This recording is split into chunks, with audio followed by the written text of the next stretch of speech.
So Will, now is a very exciting time with kind of the living room converging and all the different devices. I think what would be great to start with is how do you see 2015 shaking out as far as the different devices and how they play into the overall ecosystem? Well, 2015, we're only, whatever, 3.5 months in, almost 4 months in, but it's already shaping up to be a huge year of transition. We've seen all types of different product and service announcements, whether it's Sling TV, Skinny Bundle, HBO Now, Verizon custom channels.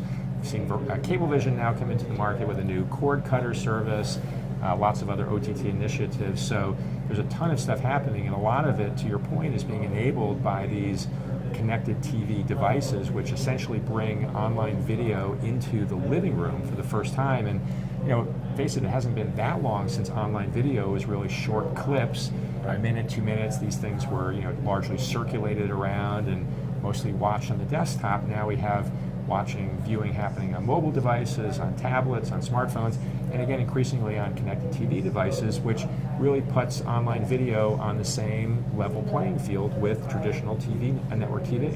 So when you think about that from a brand perspective or an advertiser perspective, do you think that video is finally video? Like, are we in a place where it truly is agnostic, or do you think that linear still has kind of that bully in the room, bigger dog mentality? Yeah, well, I mean, I think TV is the established medium for sure, and certainly when you look at the spending levels of TV versus video, it's still apples to oranges, so there's no doubt about that. But I do think increasingly people are starting to recognize, again, as video moves into the living room and as it becomes more of a long-form experience, that eyeballs are starting to shift, and we've seen that in the Nielsen numbers coming out really all the way back to Q3 of 2014. We started seeing those shifts, and I don't think they're going to slow down anytime soon, because I think a lot of people have fundamentally changed what their video experience is all about. It's gone from a linear, hey, whatever's on now, browse around, to really pinpointing exactly what they want to watch at exactly that moment and exactly on which device they want to consume on.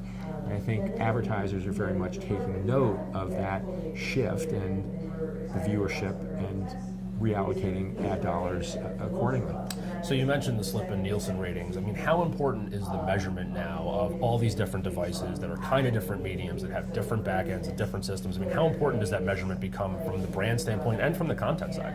Well, measurement is essential to everybody in the ecosystem, right? Because if you can't track an eyeball, then you have no idea what to spend against it, what the ROI was, what the value of it is in the first place to the content provider. So measurement is critical, and we are still, I think, in the very early days of trying to work through some of the challenges as an industry for how to track viewership across different devices and pull that together into some sort of a standardized currency that the market can essentially trade on.